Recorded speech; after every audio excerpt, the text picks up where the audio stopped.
സംഘി പട്ടി തീട്ടങ്ങൾ നായിഞ്ച മക്കൾ കൊന്നതാണ് കൊന്നതാണ് കൊന്നതാണ്. മറ്റാരെക്കുറിച്ചുമല്ല ഞാൻ പറയുന്നത്.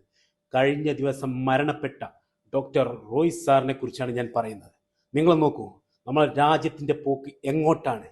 ഒരു കോടീശ്വരനായ ശതകോടീശ്വരനായ ഒരു മനുഷ്യന് പോലും നമ്മുടെ നാട്ടിൽ ഇപ്പോൾ നിലനിൽപ്പില്ല, ജീവിക്കാൻ അനുവദിക്കുന്നില്ല.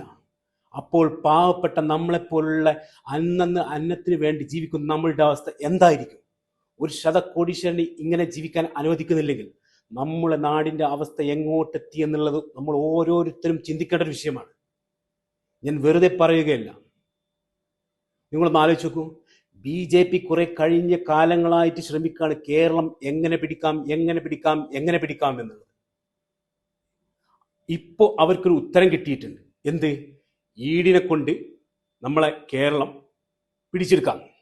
എങ്ങനെ? കണ്ടോ, ഞാൻ പറയാം. നമ്മുടെ നാട്ടിൽ ആദ്യം സുരേഷ് ഗോപി പോയി. സുരേഷ് ഗോപി ആദ്യം പോണ്ടിച്ചേരിയിൽ നിന്ന് വണ്ടിയൊക്കെ എടുത്ത് കേസായി, ഗുലുമാലായി, അങ്ങനെ ആയി. അത് കഴിഞ്ഞ് നോർമലായി. അത് കഴിഞ്ഞ ശേഷം നമ്മളെ മലയാളത്തിൻ്റെ മഹാനടൻ കുറേ സപ്പോർട്ട് ചെയ്ത് കൊറോണ കാലത്ത് കൊട്ടാൻ പറഞ്ഞപ്പോൾ കൊട്ടി, നമ്മളോടും കൊട്ടാൻ പറഞ്ഞു. കേൾക്കണം, പ്രശ്നമില്ല. അയാൾക്കിപ്പോൾ നിലവിലൊരു പ്രശ്നമില്ല, ഈടിൻ്റെ അന്വേഷണമില്ല, ഒരു പ്രശ്നമില്ല. അത് കഴിഞ്ഞ് അവർക്ക് എങ്ങനെയൊക്കെ ആരൊക്കെ കൊടുക്കാം എന്നുള്ള വ്യക്തമായ ബോധം അവർക്കുണ്ട്. മനസ്സിലാക്കണം, അവർക്ക് ബുദ്ധിയില്ല എന്നുള്ളൂ, പക്ഷെ കുരുട്ട് ബുദ്ധി അവർക്ക് നമ്മൾ ചിന്തിക്കുന്നതിൽ അപ്പുറമാണ്. അത് കഴിഞ്ഞതിന് ശേഷം അവർ ചെറിയൊരു ഗ്യാപ്പ് ഉണ്ടായിരുന്നു. അത് കഴിഞ്ഞ ശേഷം പത്തി വിടർത്തി. ആര്? നമ്മളെ മലയാളത്തിൻ്റെ വേറൊരു നടൻ, ഒരു യുവ നടൻ പൃഥ്വിരാജ് സിനിമ ഇറക്കി. വന്നുലേ, ഇടി വന്നോ, സെർച്ച് ചെയ്തോ? അത് കഴിഞ്ഞ് ഇവർ മമ്മൂക്കാനെ നോക്കി. മമ്മൂക്കാൻ്റെ മോനെ ഇടി വന്നിട്ട് കേസ് പരിശോധനയും റെയ്ഡും കാര്യങ്ങളും സകലം നോക്കി. ഇവരൊക്കെ ആണത്തുള്ളത് കൊണ്ട് ഇവർക്ക് അടിയറ വെച്ചില്ല, പൊരുതി. മനസ്സിലാക്കണം. ഇതൊക്കെ കഴിഞ്ഞിട്ട് ഇപ്പോൾ വേറൊരുത്തൻ കിഴക്കമ്പലം സാബു, കിറ്റക്സിന്റെ ഓണർ സാബു, അവന് മനസ്സിലായി. അവനെ നെട്ടിച്ചോ എന്നറിയില്ല, അവന് മനസ്സിലായി. എന്ത്? ഇനി ഇവിടെ നിന്നിട്ട് കാര്യമില്ല, BJPന്റെ കൂടെ നിന്നാലേ കാര്യമുള്ളൂ. അവൻ നൈസായിട്ട് കൂടി. കിഴക്കമ്പലം എന്നൊരു പഞ്ചായത്ത് തന്നെ അവൻ്റെ കൂടെ ഉണ്ട്. മനസ്സിലാക്കണം, കിഴക്കമ്പലം എന്നുള്ള പഞ്ചായത്ത് തന്നെ അവൻ്റെ കൂടെ ഉണ്ട്. നൈസായിട്ട് അത് അങ്ങോട്ട് മാറ്റി. അതവർക്ക് കിട്ടി. അപ്പം ഇവർ കുറെ കാലങ്ങളായിട്ട് ഇത് കറക്റ്റ് കണ്ണിങ്ങിൽ അന്വേഷിച്ചുകൊണ്ടിരിക്കുകയാണ്. മനസ്സിലാക്കണം.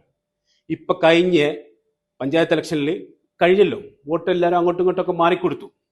നിയമസഭ തിരുവനന്തപുരത്ത് 2 നഗരസഭയിൽ 2 സീറ്റ് അവർക്ക് കിട്ടി. 2 ഇന്നോവന്റെ ഫോട്ടോ വെച്ചിട്ട് നമ്മളെ ഉള്ളീശ്വര ഒരു ഫോട്ടോ പോസ്റ്റ് ചെയ്തു. 2 ഓൾറെഡി കിട്ടി. ഇനി ഞങ്ങൾ വെയിറ്റ് ചെയ്യണത് എന്തിനാണ്? നമ്പർ 1, അതായത് മുഖ്യമന്ത്രി സ്ഥാനം. അതിനാണ് ഇനി ഞങ്ങൾ അടുത്ത് വെയിറ്റ് ചെയ്യുന്നത്. ഇത്രയും കോൺഫിഡൻറ്റോട് കൂടി അവർ പറയുന്നുണ്ടെങ്കിൽ അത്രയും കണ്ണിങ് ആയിട്ട് അവർ ചിന്തിച്ച് പ്രവർത്തിക്കുന്നുള്ളത് നമ്മൾ കേരളത്തിൽ ഓരോരുത്തരും മനസ്സിലാക്കണം. മനസ്സിലായോ? കേരളത്തിലെ ജനങ്ങൾ വെറും പൊട്ടന്മാരല്ല. നിങ്ങളെ ഈ പരിപാടികൾ ആസൂത്രിതമായിട്ട് പരിപാടികൾ ചെയ്തിട്ട് നിങ്ങളെ വോട്ട് പെട്ടിയിലാക്കുക, അല്ലെങ്കിൽ ജനങ്ങളെ മറിക്കുക എന്നുള്ളത് നിങ്ങളെ വ്യാമോഹം മാത്രമാണ്. എതിർക്കുക തന്നെ ചെയ്യും. ഞങ്ങളൊക്കെ പഠിച്ചു വളർന്നത്, ഞാനൊരു മുസ്ലിമാണ്, മതം പറയുകയല്ല, ഞാനൊക്കെ ചെറുപ്പം മുതൽ പഠിച്ചു വളർന്നത് ലാ യുഅ്മിനു അഹദുക്കും ഹത്താ അകൂന അഹബ്ബ ഇലൈഹി മിൻ വലദിഹി വവാലിദിഹി വന്നാസി അജ്മഈൻ എന്ന് പഠിച്ചത്.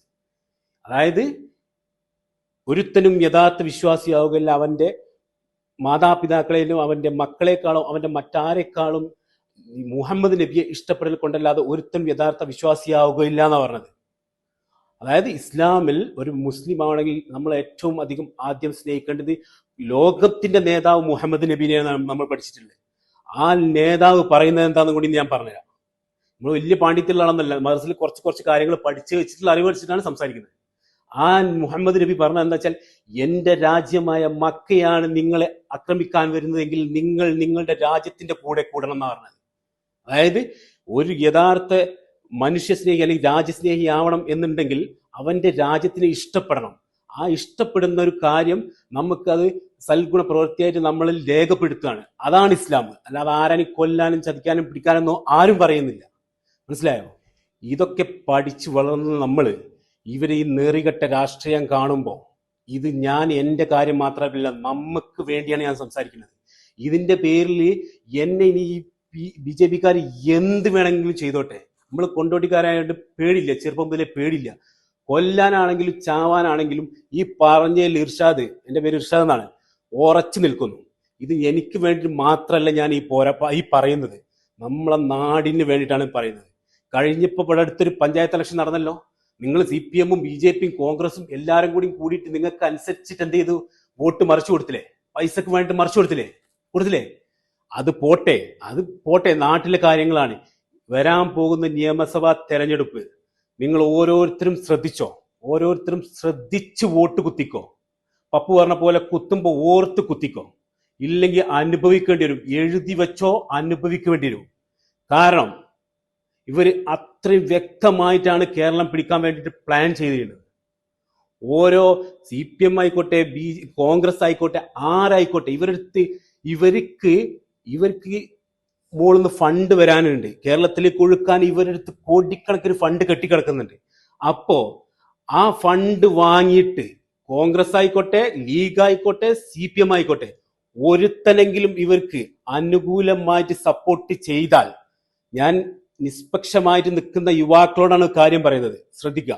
അല്ലാതെ അടിമകളോടല്ല, ലീഗിന്റെ അടിമകളോടല്ല, കോൺഗ്രസിന്റെ അടിമകളോടല്ല, BJP-യുടെ അടിമകളോട് ആരോടുമില്ല. നിഷ്പക്ഷമായിട്ട് നിൽക്കുന്ന ഒരു യുവാക്കളോടെ ഞാൻ പറയുന്നത്. അങ്ങനെ എങ്ങാനും സംഭവിച്ചാൽ പിന്നെ നിങ്ങൾ അവസരം കൊടുക്കരുത്, ഒരു നിയമത്തിന് വിട്ടുകൊടുക്കുക. തെളിവ് സഹിതം നിങ്ങൾക്ക് കിട്ടി, ഇന്ന സംഭവം കൊണ്ടാണ് ഇവര് പൈസ വാങ്ങിയോണ്ടാണ് നമ്മളെ വോട്ട് പോയത്. കഴിഞ്ഞ പ്രാവശ്യം തൃശ്ശൂരിൽ BJP എങ്ങനെ വന്നു? BJP-യുടെ വോട്ട് കൊണ്ട് മാത്രമാണോ? ഒരിക്കലുമല്ല. ഒന്നില്ലെങ്കിൽ കോൺഗ്രസ് കുത്തിയിട്ടു, കോൺഗ്രസ് മറിച്ച് കുത്തി. കോൺഗ്രസ് പറയുന്നത് ഞങ്ങൾ ചെയ്തിട്ടില്ല. ഒന്നുകിൽ CPM മറിച്ച് കുത്തി, CPM പറയുന്നത് കോൺഗ്രസ്സുകാരാന്ന് പറയും. അപ്പോ അത് മനസ്സിലാക്കിയിട്ട് ഇനിയുള്ള അടുത്ത നിയമസഭാ തെരഞ്ഞെടുപ്പിന് വോട്ട് കുത്തി ചിന്തിക്കുക. മനസ്സിലായോ? ഇത് എനിക്ക് വേണ്ടിയിട്ട് പറയില്ല, നാളത്തെ നമ്മളെ കേരളത്തിന് വേണ്ടിയിട്ട് മാത്രം സംസാരിക്കുകയാണ്. അതിന്റെ പേരിൽ കൊല്ലാനാണെങ്കിലും ചാവാനാണെങ്കിലും നമ്മൾ കട്ടക്കുണ്ടാവും. വീണ്ടും പറയുന്നു, മരിച്ചതല്ല, കൊന്നതാണ്. BJP നായിന്റെ മക്കൾ കൊന്നതാണ് ആ പാവത്തിനെ.